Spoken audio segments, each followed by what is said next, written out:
Hello friends, कैसे हैं आप। ये जो आपका आर्टिकल है ये आपका 5G टेक्नोलॉजी पे है। क्या हुआ है कि अभी रिसेंटली रिलायंस जियो, एयरटेल, वोडाफोन ने रिसीव किया 6 मंथ एक्सटेंशन हमारे टेलीकम्युनिकेशन डिपार्टमेंट से कि वो 5G ट्रायल कंडक्ट कर सकते हैं, इसलिए ये न्यूज़ में है। चलिए समझते हैं 5G टेक्नोलॉजी होता क्या है। देखिए, जो 5G टेक्नोलॉजी है वो ऑफ कोर्स एक एडवांस फॉर्म ऑफ टेक्नोलॉजी है जो कि 4G के बाद आई है। 5G जो है इसमें आपका बहुत सारे जो इश्यूज है जैसे स्पीड, लेटेंसी, यूटिलिटी, इसमें और ज़्यादा मॉडर्न आपको मतलब कि बेटर स्पीड मिलेगा, लेटेंसी कम होगा और यूटिलिटी इसकी ज़्यादा है। आप ये कंपैरिजन देख सकते हैं यहाँ पे कि 3G, 4G, 5G और 6G का डिफरेंस आप डिप्लॉयमेंट के टर्म में देख सकते हैं, ब्रांडविड्थ देख सकते हैं। जब 3G में सिर्फ 2 Mbps है तो 6G में 1 Tbps और 5G में ऑलमोस्ट 1 Gbps के आसपास रहेगा। लेटेंसी में भी आपका 3G में सिर्फ 100 to 150 मिली सेकेंड का रहता है और 5G में लेस देन 10 मिली सेकेंड। उसी तरह एवरेज स्पीड में भी आपका 5G is better than 3G and 4G। तो बेसिकली जब आप 5G के बारे में बताओगे तो आप इसमें कहोगे कि ये लेटेंसी इसमें कम है, स्पीड ज़्यादा है। ब्रांडविड्थ के बारे में बताओगे, ये कब डिप्लॉय हुआ तो 2020 में आपका 5G है, जबकि 6G कहा जा रहा है 2028 से लेकर 2030 के बीच में आएगा। अगर हम एडवांस जो अलग अलग स्पेक्ट्रम है जो 5G 3 बैंड में काम करता है, एक तो लो, मिड और हाई फ्रिक्वेंसी स्पेक्ट्रम। 5G का जो पोटेंशियल है उससे हमारे जीडीपी में हमारी जो ग्रोथ है हमारे कंट्री का, इसमें और ज़्यादा बढ़ोतरी मिलेगी। 5G का जो पोटेंशियल है इसमें है कि ये ऐड कर सकता है almost 0.5% to the GDP of India. अगर हम स्पेक्ट्रम देखें तो 3 स्पेक्ट्रम होता है। पहला आपका लो बैंड, दूसरा मिड बैंड, तीसरा हाई बैंड। अगर एडवांटेज और लिमिटेशन के टर्म पे देखें तो लो बैंड का है कि ऑफ कोर्स कवरेज और स्पीड इसमें ज़्यादा होता है in terms of speed of internet या डाटा एक्सचेंज। जो कॉमर्शियल सेल फोन यूजर्स है who may not have specified demands for very high speed internet, उसके लिए ये सही है। लेकिन इसका लिमिटेशन अगर देखें तो ये may not be optimal for specialised needs, मतलब इंडस्ट्री के कुछ स्पेशल नीड्स होता है उनके लिए ये काफ़ी नहीं होगा। जबकि मिड बैंड के बारे में बात करें तो इसमें हायर स्पीड है, ऑफकोर्स लोअर बैंड से ज़्यादा स्पीड है, और जो इंडस्ट्री और स्पेशलाइज्ड फैक्ट्रीज है उनके लिए भी ये यूज़ हो सकता है। In terms of coverage area penetration of signal इसका थोड़ा सा आपका लिमिटेशन है। अगर हाई बैंड के बारे में बात करें तो ये ऑफर करता है हाई स्पीड, लेकिन इसका अगर लिमिटेशन देखें तो ये लिमिटेड कवरेज देता है और सिग्नल पेनिट्रेशन स्ट्रेंथ भी इसका लिमिटेड है। अगर अपॉर्चुनिटीज़ देखते हैं जो 5G के कारण अलग अलग हमारे जो स्टेक होल्डर्स हैं, हमारे जो सेक्टर्स हैं, उनमें उनको क्या अपॉर्चुनिटी मिलती है। तो देखिए, पहले सोसाइटी तो है कि सोसाइटी को पहला एडवांटेज हुआ कि हम देख सकते हैं इलेक्ट्रिसिटी ग्रिड जो कि स्मार्ट होगी, मतलब कि ऐसी इलेक्ट्रिसिटी ग्रिड जिससे कि हमारा CO2 एमिशन भी कम होगा। दूसरा कि जो एक दूसरा फ़ायदा है कि हम कनेक्टेड व्हीकल की तरफ भी देख सकते हैं, जिससे क्या होगा कि जो रोड कलिजन या जो डाटा अवेलेबिलिटी है वो हमारी बेटर होगी और कनेक्टेड व्हीकल हम देख सकेंगे। तीसरा है कि जो इमरजेंसी सर्विस है, कुछ भी एक्सीडेंट हुआ तो हमें जो इमरजेंसी सर्विस है वो फास्टर अवेलेबल होगा। चौथा है कि जो कनेक्टेड सेंसर्स हैं तो हमें जल्दी से जल्दी पता चल सकेगा कि कुछ डिज़ास्टर आने वाला है, हमारे पास इंफॉर्मेशन जल्दी पहुंचेगी, उसका असेसमेंट जल्दी होगा कि डिज़ास्टर होने वाला है। साथ में जो नेक्स्ट आपका है ड्रोन्स भी एक इमर्जिंग टेक्नोलॉजी है और विथ 5G इसका हम देखेंगे और ज़्यादा बेटर यूज़। छठा है आपका रिमोट एक्सेस टू स्पेशलिस्ट, मतलब कि अब जैसे जैसे हम ई हेल्थ या ई साइंस की तरफ बढ़ रहे हैं तो हमारा जो हेल्थ सेक्टर है उस वो भी इसका यूटिलाइज़ कर पाएगा और हमारे पास जो स्पेशलिस्ट हैं या अच्छे डॉक्टर हैं उनसे कनेक्टिविटी बढ़ेगी।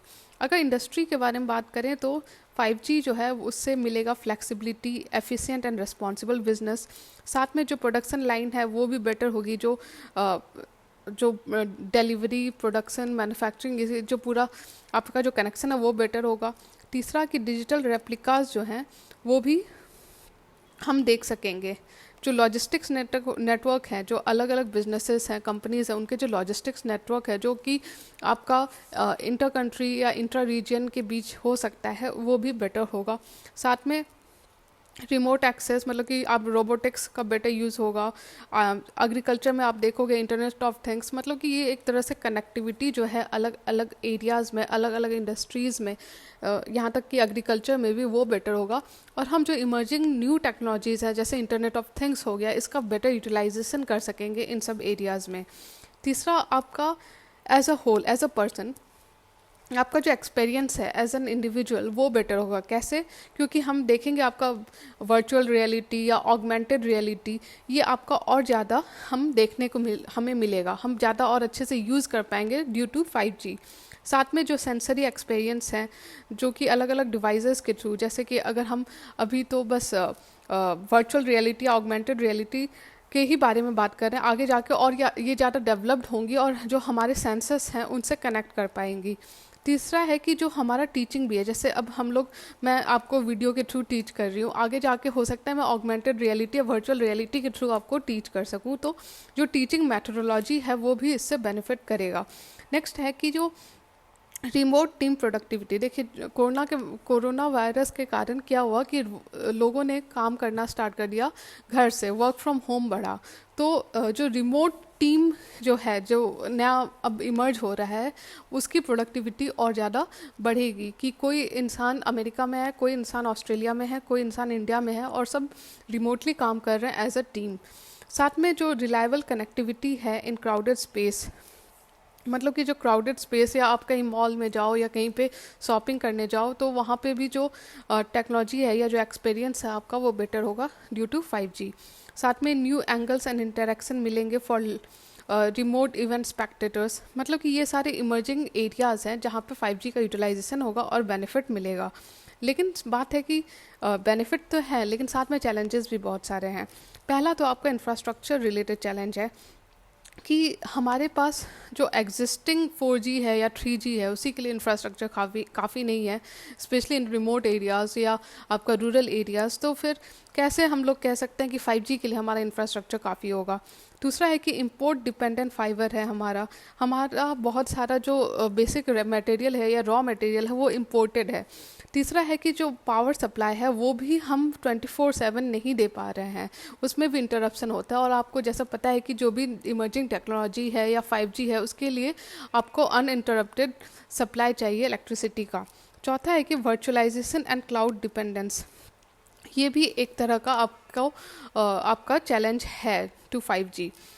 दूसरा आपका है हाई ऑक्शन प्राइस। देखिए जो भी इंडस्ट्रीज इसमें जाती हैं, जो उनको कुछ स्पेक्ट्रम ख़रीदना पड़ता है तो उन्हें प्राइस पे करना पड़ता है, लेकिन जो बेनिफिट वो इससे ले पा रही है वो काफ़ी नहीं है। तो ऑक्शन प्राइस हाई होने के कारण भी कई सारे हमारे जो स्पेक्ट्रम है, जो बैंडविड्थ है, वो खाली चला जाता है। तीसरा है खुद टेलकोस का इश्यूज़, मतलब कि जो अलग अलग टेलीफोन की कंपनीज हैं, जो मोबाइल कंपनीज हैं, उनके खुद के भी अपने कंस्ट्रेंट्स हैं, जैसे कि फ़ंड नहीं होना, कैपिटल नहीं होना।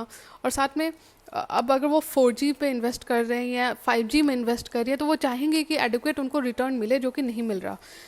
नेक्स्ट है कि उनके पास जो स्किल सेट है, अब जो इमर्जिंग टेक्नोलॉजी है उसके लिए वो और ज़्यादा एडवांस्ड या एफिशिएंट उनको टेक्नीशियन चाहिए होगा जो कि 5G से हैंडल कर पाए। उन्हें जो मैन पावर चाहिए होगा वो उस तरह से अवेलेबल नहीं है। फिर साथ में जो नेक्स्ट है कि एवरेज रेवेन्यू पर यूज़र जो है वो भी कम है। और लास्टली स्टैंडर्ड और इंटरऑपरेबिलिटी का भी प्रॉब्लम है। अगर हम कंज्यूमर की तरफ से देखें तो उसका भी कंस्ट्रेन है कि हमें कई बार कंप्लेन करना पड़ता है कि नेटवर्क नहीं है, या हमें जो स्पीड है, जो मैं वीडियो अपलोड करती हूँ तो उसका स्पीड नहीं है, तो नेटवर्क कवरेज इशू है। दूसरा है कि सब लोग, मतलब अभी भी जो लोग गरीब हैं, हमारे देश में गरीबी बहुत ज़्यादा है, तो ऐसे लोगों के पास अभी भी वो अवेलेबल नहीं है उनके लिए, या अफोर्डेबल नहीं है इस तरह की आपके जो नए नए 5G इंस्ट्रूमेंट्स हैं उसको यूज़ करने के लिए मोबाइल नहीं है, उनके पास इक्विपमेंट्स नहीं है। नेक्स्ट इशू है कंज्यूमर के पास की डाटा प्राइवेसी। हमेशा कंज्यूमर को फील होता है कि उसका जो डाटा है वो यूटिलाइज हो रहा है। उस कई बार तो जो यूज़र है वो नहीं चाहता है तब भी उसका डाटा यूटिलाइज होता है, तो उसका प्राइवेसी का इशू एक बहुत बड़ा इशू हो जाता है। नेक्स्ट है आपका टेक्नोलॉजिकल चैलेंजेस। देखिए 5G जो है इसमें बहुत ज़्यादा एक significant amount of new harmonised mobile spectrum to deliver wide spread coverage, जो कि अभी जो स्पेक्ट्रम जितना चाहिए इसमें उतना अवेलेबल ना हो, ये एक टेक्नोलॉजिकल चैलेंज है। साथ में जिस तरह से हमारा इंपोर्ट बहुत ज़्यादा ज़रूरत पड़ता है 5G टेक्नोलॉजी को यूज़ करने के लिए, बहुत सारे रॉ मटेरियल्स को हमें इंपोर्ट करना पड़ता है। और जो 90% है इंडिया का टेलीकॉम का इक्विपमेंट मार्केट, वो बहुत ज़्यादा इंपोर्ट डिपेंडेंट है। और कहीं ना कहीं चाइना पे भी हमारा डिपेंडेंसी बढ़ रहा है, जो कि हमारे लिए एक सिक्योरिटी रिस्क भी बन जाता है।